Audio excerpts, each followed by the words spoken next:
guys, welcome back to the channel, and if you're new to the channel, like always, consider on hitting that subscribe button as it lets me know that you appreciate the content I am bringing out for you guys. First and foremost, most of my audience is not subscribed, so please take the time to hit that subscribe button because it really does help the channel grow and helps me put out better content and motivate me to put out better content for you guys. Outside of that, I do want to thank y'all. I have broke the 30 subscriber mark this week, and it's really a milestone for the channel.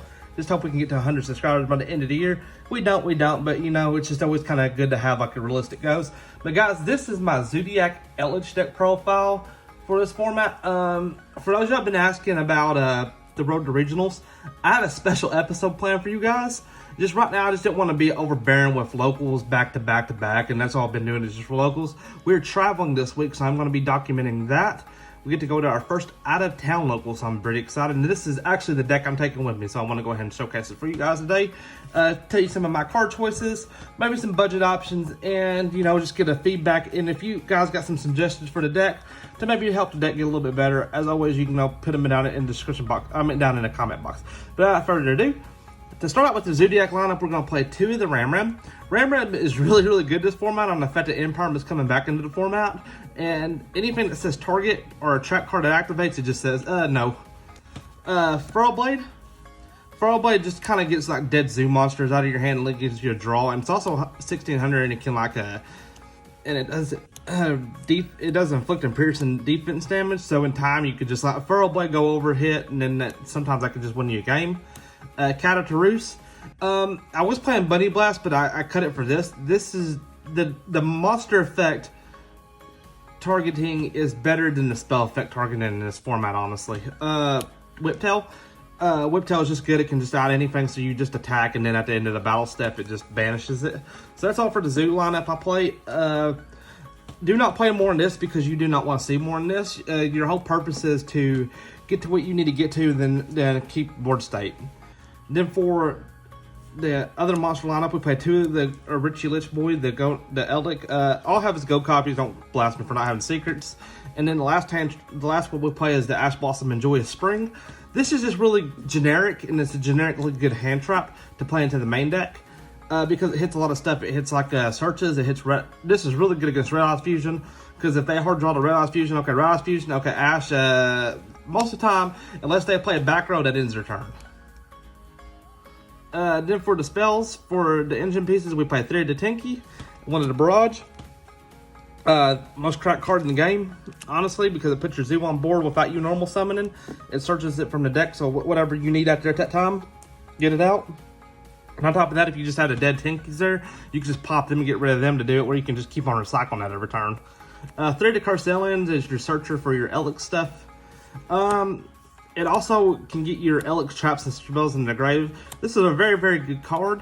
I know a lot of people talking about they should just ban this card, but to be honest with you, Ellen's not really the problem. Ellen would be the problem if it searched Sanguine Direct. That's what a lot of people, I think, get confused with. Ellen does not search Sanguine, it just searches the Golden Lord. Which, in theory, if you didn't see the Golden Lord, you could just play 3 of it. Because it does work as a pseudo hand trap. I only play 2 in this build because I'm not trying to clunk up on them. Best card in the deck, obviously, is your Elixir of the Scarlet Sanguine. This is, if they hit anything, this is the card that needs to be hit. The Conquistador is just spot removal. And then this guy, he has a multi-purpose. I am thinking about playing 3 of him, but I'm not really for sure. It might not be good in this variant because the one problem this variant has, especially when you're playing 40 cards, is you could just clunk up on these in your opening hand and you're just setting a bunch and passing. But not only is he a DD Crow, he's the 1800 body, and right now, 1800 bodies are actually really hard to get over unless they're into their extra deck. So, in battle tricks you can do with them is you can like have them set for a couple turns, and then when you're just ready to kill, hit. Then if they leave like that 1000 or whatever on the board, then you can just bring him out and hit in the battle phase. So, I think if I was to, I would maybe just play it at 3 just for that reason because he is a body. Then for the other spells, we play 2 of the Forbidden Droplet. Shout out to Steven for allowing me to borrow these for the weekend. Guys, I would be showcasing 3 if I had 3, and he don't have 3 either. But this card is insane because it breaks boards, but also gets dead resources out of your hand, especially like Eldlich. So if they end on the a lot of the decks now, like especially Shaddoll Invoke, will end on the Winda plus probably the Raijin. So you can just do this, and then you can send like the Golden Lord itself. You can send like one of the traps that activates in the end phase, and it cuts your attack in half. Just bring him back and just kill over the Winda. And at that point, you really don't care about the other thing because you could just pop it on the on the next turn. Theory of the MST. Shout out to Fudge, by the way. So the theory behind MST is with Lancia being such a really strong card this format, Cosmic Cyclone is kind of going to be more underwhelming because if they Lancia, you can't Cyclone it because nothing can be banished. So using this is just more good for utility box, and it's also good for utility box because you can pop your Cursed LN with it. And it's a quick play, so you can set it, or for like Mystic Mine, or if you have something that you're worried about, Zombie World especially. So Baldur Draw comes back in a standby phase. So if you top deck to this and in a draw phase, you can still stay in a draw phase and then pop their Zombie World in a draw phase, and their Bottle Rock won't trigger. One Monster Reborn. The whole purpose in this is to set up the board that I want to set up, and if I'm able to out one Winda, just steal their Winda, then pretty much at that point, making them out their own Winda, then they have to deal with Zeus. Card of Demise. This might be controversial, but if you're going first and you see this and all you see is traps, you can just set all your stuff and then you could activate this because you're not going to you don't really care at that point about the other effect of it because you're not going to be making no normal summon play anyway. So you could just draw 3, and you're either going to set the stuff or you can get it into the grave. So if you're just like drawing like Golden Lords and stuff, so on the end phase you just throw all your stuff and just start popping their effects, which is really nice. And then for the trap lineup, we play 3 Torrential Tribute. Best card in the game, best blowout card in the game. Dragon Link, just wait to a certain part on the board. Blow up the board, and if you have Hawkquarrel plus the protected Eldlich on there, then you can just get rid of that Chaos Ruler, just to where they can't recover off of being blown up. A lot of decks right now are normal summon a lot to do what they want to do, so Crackdown is always going to be strong at that point. Normal summon, okay, Crackdown, pass. Crackdown is up nasty, and it also can kind of help you climb into something. I'm playing an extra deck, which I'll show you in a moment. 2 Solemn Strike. Now, guys, this could be 3 Solemn Strike and 2 Crackdown, or you could just cut the Crackdown in general. But I think Crackdown right now is pretty powerful on some of the locals I play.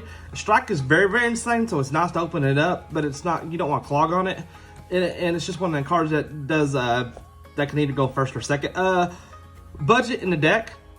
Everything in this deck outside of the LNs are pretty budget outside of LN and Droplet. If you don't have LN, I'm sorry, you can't play this deck. Droplet, on the other hand, if you do not have Forbidden Droplets, some ideas to put in there that you may consider. Triple Tactics Talent if you own them. More trap cards such as a Compulse, or just 2 generic hand traps. Just the locals that I play in, hand traps are not as prevalent. But if you don't own Droplet, another idea is you can play Twin Twisters in the main, because if you have the Eldlich in the hand, you could just pitch it and blow up two back rows. So that can actually serve a really good purpose. But that's it. And then for the end of the main deck, a Zoodiac combo. I know a lot of people don't play this, and this is pretty much your 40th flex spot. This could be your Call by the Grave. This could be Golden Land Forever. If I had that, I'd probably play that over this. But the theory behind this is if you go to 1 Zeus and you get all your and they're able to out it for some reason, then you can just get your resources back for your second Zeus. Dryden being at 1, it's a very powerful card, but you only have 1 copy of it, so you just want to try to keep resourcing that as much as possible. And that's a 40 card clean in the main. And then for the extra deck, 1 Bumblebee. This guy does Affliction and Piercing damage, and he's also a 2500 beater, so if you just have like a dead Zoobot. I am terrible about messing the combo up, I'm not gonna lie to you guys, and I always leave like a dead Zoobody on board, and this actually just makes it to where that dead Zoobody is prevalent. The one Dryden, because Dryden can just pop a face-up card on the field, and on top of that, it just gets your board state, so if you have it up in any of your other Zoo monsters, it's just nasty. 2 Borbo. Borbo just attacks directly, gets your Zeus live. Obviously, your Zeus. Best card in the deck should be banned. It probably will be banned, but as long as it's alive, we're still going to play it. Link Spider. Also, this was a flex spot. I was thinking about playing the Mega Closs, but Mega Closs just takes up way too much of your resources.